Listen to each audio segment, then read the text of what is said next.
నమస్తే, welcome to our channel. Comedy Jabardasth కాస్త political Jabardasth గా మారనుందా? అసలు ఈ కామెడీ జబర్దస్త్ ఏంటి, పొలిటికల్ జబర్దస్త్ ఏంటి తెలుసుకునే ప్రయత్నం చేద్దాం. దీన్ని పూర్తిగా విశ్లేషించడానికి మనతో పాటుగా ఉన్నారు ప్రముఖ సోషల్ యాక్టివిస్ట్ శ్రీలీల మేడం గారు. మేడం నమస్తే. నమస్తే మేడం, గత ప్రభుత్వ హయాంలో పర్యాటక శాఖ మంత్రిగా, క్రీడా శాఖ మంత్రిగా పనిచేశారు రోజా గారు. మరి ఆమె మీద అయితే చాలా ఆరోపణలు ఉన్నాయి, అక్రమాలకు పాల్పడ్డట్టు. ఇదిలా ఉంటే ప్రస్తుతం పవన్ కళ్యాణ్ సోదరుడైన నాగబాబు గారికి క్రీడా రంగంలో కీలకమైన పదవి వచ్చే అవకాశాలు ఉన్నట్లుగా కనిపిస్తున్నాయి. ఇదే విధంగా ఇప్పుడు ప్రస్తుత ప్రభుత్వం గత ప్రభుత్వ హయాంలో చేసిన అక్రమాలన్నిటినీ కూడా వెలికి తీస్తుంది.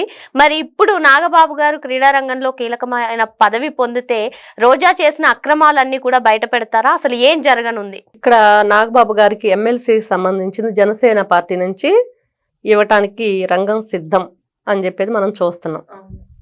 కానీ మీరన్నట్లుగా పర్యాటక శాఖ మంత్రిగా రోజా చేస్తున్నప్పుడు, అలాగే ఆవిడ క్రీడ మామూలుగా ఆడలేదు. ఆంధ్రాతోటి వాళ్ళు ఆడుదాం ఆంధ్ర అని పేరు పెట్టేసి నిజంగా వాళ్ళు చేసిన పనికి అది కరెక్ట్గా మ్యాచ్ అయింది ఆ నేమ్. ఎలా అంటే ఆంధ్రప్రదేశ్ ప్రజలతోటి నిజంగా వాళ్ళు అలానే ఆడుకున్నారు. వాళ్ళు ఒకటి కాదు, రెండు కాదు, ఎన్నో దోపిడీలు, దందాలు, వాళ్ళు చేసిన కుట్రపూరిత రాజకీయాలు కానివ్వండి, ప్రజల నుంచి ఎంత దోచుకున్నారో, ఎంత దాచుకున్నారో, రాష్ట్రాన్ని ఎంత దారుణంగా వీళ్ళు ఆడుకున్నారో ఆడుదాం ఆంధ్రాలో మనకు తెలుస్తుంది. బ్యాట్లు, బాళ్ళు అవన్నీ కూడా ఆడకుండానే చేతుల్లోనే పగిలిపోయిన వైనం. బ్యాట్ పట్టుకొని ఒక్కసారి ఇలా అనగానే బ్యాట్ ఇరిగిపోయింది. కానీ దానికి వందల వేల కోట్ల రూపాయలను వీళ్ళు బడ్జెట్లు, నిధులు కేటాయించారు. ఇవన్నీ ఏం చేశారు? ఎవరి జేబుల్లోకి వెళ్ళి, ఎవరి బీరువాల్లోకి వెళ్ళి, ఏ విధంగా వీళ్ళు చేశారు? తిరుపతి రోజా అబ్బాసలు ఈ మధ్య మరి వెళ్ళట్లేదు ఎందుకో, మరి వెంకటేశ్వర స్వామి మీద ఆవిడకి భక్తి తగ్గిపోయిందా, లేకపోతే ఏంటో కారణం తెలియదు. లేకపోతే కొడాలి నాని అన్నట్లుగా మమ్మల్ని ఉద్యోగంలోంచి పీకేశారు అంటే, ప్రజలను మీరు ఒక ప్రజాప్రతినిధిగా ఉండటం ఉద్యోగం అన్నాడు అతను. ఇంకా అతన్ని జనాలు ఇంకా మళ్ళీ ఏ విధంగా చీకొడతారో తెలియదు. ఆల్రెడీ చీకొట్టే ఉద్యోగం పోయిందని చెప్పుకుంటున్నాడు. అలానే ఈ రోజా కూడా నాకు ఉద్యోగం పోయింది అనుకుందో ఏంటో, మరి తిరుపతి వెళ్ళటం మానేసింది. మరి వెంకటేశ్వర స్వామి భక్తి అంతా ఏం చేసిందో తెలియదు. అక్కడ కూడా బాగా టిక్కెట్ల పేరుతోటి చాలా దందాలు, చాలా మోసాలు చేసింది. మీరన్నట్లుగా జబర్దస్త్లో నాగబాబు గారితో కలిసి ఆవిడ ఒక ప్రోగ్రాం కండక్ట్ చేశారు. దాంట్లో వీళ్ళు జడ్జిలుగా ఉన్నారు. ఇప్పుడు ఆవిడ ఏదైతే క్రీడా శాఖ మంత్రిగా చేసిందో అదే ప్లేస్లోకి నాగబాబు గారు వస్తే వీళ్ళను ఒక ఆట అయితే ఆడుకుంటారని ఖచ్చితంగా చెప్పుకోవచ్చు. ఎందుకు? వీళ్ళు మంచిగా పరిపాలన చేసి ఎక్కడా కూడా నిధులని దుర్వినియోగం చేయకుండా ఉన్నట్లయితే అంత బాగానే ఉండేది. ఈ రోజును చూస్తే పోసాని కృష్ణమురళి, వల్లభనేని వంశీ, వీళ్ళంతా కూడా ఒక్కొక్కరుగా వాళ్ళు చేసినవన్నీ కూడా కుప్పల కుప్పలుగా బయటకు వస్తున్నాయి.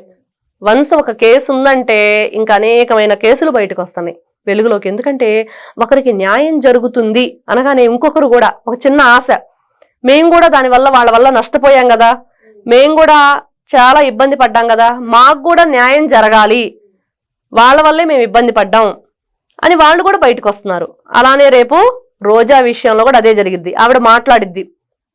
అసలు ఆవిడ మాట్లాడే మాటలు అసలు ఏ రోజైనా సరే, నేను ఆవిడే వచ్చి మీడియా ముందు నాకు పిల్లలు ఉన్నారు, మా ఆయన, నేను ఒక ఆడదాన్ని అని చెప్పి మర్చిపోయి మాట్లాడారు. మరి నువ్వు మాట్లాడేటప్పుడు నువ్వు ఆడదానిగా మాట్లాడావా? ఒక స్త్రీగా నువ్వు ప్రవర్తించావా? నోటికి ఏ మాట వస్తే ఆ మాట. అచ్చెన్నాయుడు గారిని అసెంబ్లీ సాక్షిగా ఎలా వెకిలి చేష్టలు చేస్తూ ఉంది ఈవిడ. ఈ రోజును కూడా అది అందరూ చూస్తున్నారు. నువ్వు చేసినవన్నీ ఎక్కడికి పోలేదు. మీ జగన్మోహన్ రెడ్డి చెప్పాడే బటన్ నొక్కుతారని, ఈ రోజున బటన్ నొక్కితే మీరు చేసినవన్నీ కనిపిస్తున్నాయి.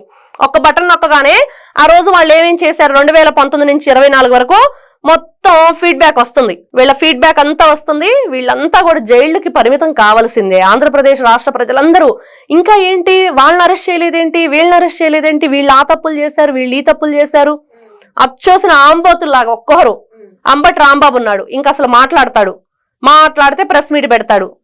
ఉద్యోగంలోంచి పీకేశారని కొడాలి నాని చెప్తున్నట్లు ఇతనికే ఒక ఉద్యోగం పెట్టుకొని వైఎస్ఆర్సీపీ పార్టీ తరపున జగన్మోహన్ రెడ్డి ఇచ్చే డబ్బులతోటి ఆ గుంటూరులో కూర్చొని ఇంకా ఏం మాట్లాడతాడు, ఏదో ఒక మైక్ పెట్టేసుకుని అతనికి ఒక ఛానల్ ఉంది, ఉంటే సాక్షి, లేకపోతే ఆ సొంత ఛానల్ అంబటి ఛానల్, అవి రెండు పెట్టేసుకొని మాట్లాడుతూ ఉంటాడు. నాగబాబు గారి గురించి, పవన్ కళ్యాణ్ గారి గురించి, కూటమి ప్రభుత్వం గురించి అవాకులు చవాకులు వీళ్ళు మాట్లాడే మాటలు ఈ రోజున నిజంగానే వీళ్ళు దొడ్డిదారిని వచ్చాడు నాగబాబు అని అంటున్నారు. ఎందుకు వీళ్ళు దొడ్డిదారిని వచ్చాడు అని అంటున్నారంటే వాళ్ళు చేసిన పనులన్నీ కూడా దొడ్డిదారి పనులు చేశారు. అవన్నీ బయటపడతాయి కదా, దాన్ని ముందుగానే చెప్పుకుంటున్నారు. అమ్మో ఇతను వస్తే ఏదో జరగబోతుంది, మా బ్రతుకులన్నీ బయట పెడతాడు, మేము చేసినవన్నీ కూడా బయటకు వచ్చేస్తాయి, కాబట్టి ఏదో ఒక విధంగా జనంలోకి నెగిటివ్ గా తీసుకెళ్దాం అనుకుంటున్నారు. కానీ అవన్నీ జరగని పనులు. జగన్మోహన్ రెడ్డి అండ్ కో ప్రజలందరూ ఒకటే చెప్తున్నారు ఈ రోజున. తెలుగు ప్రజలందరూ, ఒక ఆంధ్రప్రదేశ్ ప్రజలకే కాదు, తెలుగు ప్రజలందరూ కూడా జగన్మోహన్ రెడ్డి అండ్ కోకు ఒకటే చెప్తున్నారు. ప్రెస్ మీట్ పెట్టి పిచ్చి పిచ్చి మాటలు మాట్లాడకండి. రెడ్ బుక్ అనగానే వీళ్ళు ఎందుకు అంత గజగజ వణికిపోతున్నారు, ఎందుకు భయపడుతున్నారు? వీళ్ళు సక్రమంగానే ఎమ్మెల్సీకి ఆయన ఎన్నికయ్యారు, వెళ్తారు, రేపు నామినేషన్ వేస్తారు, మంత్రి పదవి వస్తుంది, ఒక్కొక్కరికి తాట తీస్తారు, అవన్నీ జరుగుతాయి. తొందరపడబాకండి. కాకపోతే వాళ్ళ భయం అంతా ఏంటంటే వాళ్ళు దాచుకున్నవి అన్ని కూడా వెనక్కి ఇచ్చేయమంటున్నారు కదా, అది వాళ్ళ బాధ. రీఫండ్ చెయ్యాల్సి వస్తుంది. అయ్యో ఏదోటి నిందలైతే పడదాము, జైలుకైతే వెళ్దాము, దేనికైనా సిద్ధంగానే ఉన్నాం. జగన్మోహన్ రెడ్డి 2024 ఎలక్షన్ అప్పుడు చెప్పాడు కదా, సిద్ధం సిద్ధం సిద్ధం అని. అదంతా చెప్పింది సిద్ధం, దేనికైనా సిద్ధంగా ఉండండి. 16 నెలలు నేను జైల్లో ఉండొచ్చాను, 12 సంవత్సరాల నుంచి బెయిల్ మీద తిరుగుతున్నాను, ఒక జైలు ఖైదీని. నన్ను చూసి నేర్చుకోండి, నా స్టోరీని చూడండి. ప్రతి ఇంట్లో నా ఫోటో ఉండాలి, ప్రతి ఇంట్లో ఆయన ఫోటో ఉండాలి. రాబోయే తరాలకి అసలు ఎప్పుడూ కూడా కనీ విని ఎరుగని రీతిలో ఆంధ్రప్రదేశ్ రాష్ట్ర పరిపాలన 2019 నుంచి 24 వరకు ఎంత భయంకరంగా జరిగిందో ఒక స్క్రిప్ట్ రాసి పెట్టుకోవాలి జగన్మోహన్ రెడ్డి ఫోటో కింద. అందుకు జగన్మోహన్ రెడ్డి ఫోటో ఇంటింటికి పెట్టుకోవాలని కోరుకుంటున్నాడు కదా, అది కరెక్ట్గా సరిపోతుంది. మళ్ళీ ఇంకో మాట చెప్పండి నిన్న ప్రెస్ మీట్ పెట్టి, చంద్రబాబు నాయుడు గారి లాగా నేను ఆలోచించలేను, నేను ఉన్నతమైన ఆలోచనలు చేస్తాను, చంద్రబాబు నాయుడు లాగా నేను ఆలోచించను, అందుకనే ప్రతిపక్ష హోదాలో ఉంచాను వాళ్ళని. నువ్వు ఉంచేదేంటి? వాళ్ళకి 23 సీట్లు వచ్చినాయి, అప్పుడు ఉందాగా ఉన్నారు. నువ్వే ఆ రోజు చెప్పావు ప్రతిపక్ష హోదా అనేది ఒకరు ఇస్తే వచ్చేదా మేడం, ప్రజలు ఇస్తే వచ్చేదా? అదే వాళ్ళు మర్చిపోయాడు జగన్మోహన్ రెడ్డి. ప్రజలు ఇస్తే వచ్చేదన్న విషయం మర్చిపోయి కూటమి ప్రభుత్వం మీద పడి ఏడవాలి, వాళ్ళ మీద ఏదో ఫాల్స్ ఎలిగేషన్స్ తీసుకురావాలి. ప్రజల్లో అదే అనుకుంటారు. ప్రజలు ఎవ్వరూ కూడా ఈ రోజున జగన్మోహన్ రెడ్డి మాటలు వినే స్థితిలో లేరు. బాబు మేము నీకు ఓటేయలేదు, నిన్ను 11కు పరిమితం చేసాం, అదే ఎక్కువ, నువ్వు 11 అంటే నీకు లెక్కలు రావు కాబట్టి 101 అనుకుంటున్నాడేమో, 10 + 1 అంటే 101 అనుకుంటున్నాడేమో, 11ని మర్చిపోయి. అదేమి కాదు, నువ్వు మాత్రం అసలు చంద్రబాబు నాయుడు గారికి నీ ఆలోచన ఎలా వస్తుంది? ఆయన ఆలోచనలు వేరు, నువ్వు అన్నట్లుగా అది మాత్రం నిజం చెప్పాడు. ఆయనలాగా నేను ఆలోచించలేనని. నిజంగా నువ్వు ఆలోచించలేవు. ఎన్ని జన్మలు ఎత్తినా కూడా నువ్వు చంద్రబాబు నాయుడు గారి లాగా ఆలోచించలేవు. అట్లాంటి ఆలోచన నీకు రాదు. ఆయన స్థానం వేరే.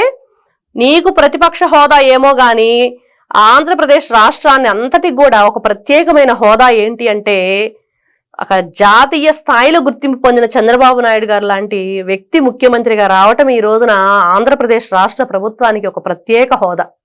ఇదైతే మనం ఖచ్చితంగా చెప్పుకోవచ్చు.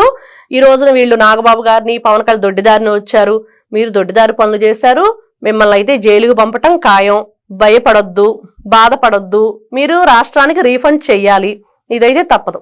మరి గత ప్రభుత్వ హయాంలో ఎవరైతే అక్రమాలకు దౌర్జన్యాలకు పాల్పడ్డారో వాళ్ళందరూ కూడా కటకటాల వెనక్కి వెళ్ళడం ఖాయం అని చెప్పి మేడం చెప్తున్నారు. Thank you madam.